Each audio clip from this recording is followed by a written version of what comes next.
গেল শুক্রবার ইরানের অভ্যন্তরে ইসরায়েলের হামলার মধ্য দিয়ে যে সংঘাতের শুরু তা যেন থামছেই না। পাল্টা আক্রমণে ইসরায়েলের লাগাতার মিসাইল হামলা চালাচ্ছে ইরান। এর মধ্যে সোমবার রাতে তেল আবিবকে লক্ষ্য করে সবচেয়ে বড় ও ভয়াবহ ক্ষেপণাস্ত্র হামলা চালিয়েছে ইরান। এ সময় দেখা যায় অসংখ্য মিসাইল ইসরায়েলের আকাশে ঢুকে পড়ছে। স্থানীয় ইসরায়েলিদের এ সময় আতঙ্কিত হয়ে ছুটাছুটি করতে দেখা যায়। তেহরান বলছে এটা তাদের ইতিহাসের সবচেয়ে বড় ও তীব্র হামলা। অপরদিকে তেল আবিব ও এর আশেপাশ এলাকায় অ্যালার্ম বাজতে শুরু করে। ইসরায়েলের প্রধানমন্ত্রী বেনিয়ামিন নেতানিয়াহু বলছেন, ইরানের সর্বোচ্চ নেতা আয়াতুল্লাহ আলী খামেনিকে হত্যা করাই হতে পারে এই সংঘাত শেষ করার উপায়। অন্যদিকে মার্কিন প্রেসিডেন্ট ডোনাল্ড ট্রাম্প সামাজিক মাধ্যমে হুঁশিয়ারি দিয়ে বলেছেন, সবাইকে অবিলম্বে তেহরান ছাড়তে। ভীষণ এসে নিয়ে এলো মানিব্যাগ গ্যারান্টি অফার।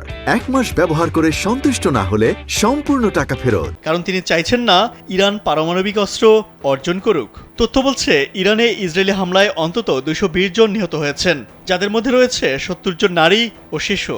অপরদিকে ইরানের পাল্টা হামলায় 20 জন ইসরায়েলি মারা গেছে।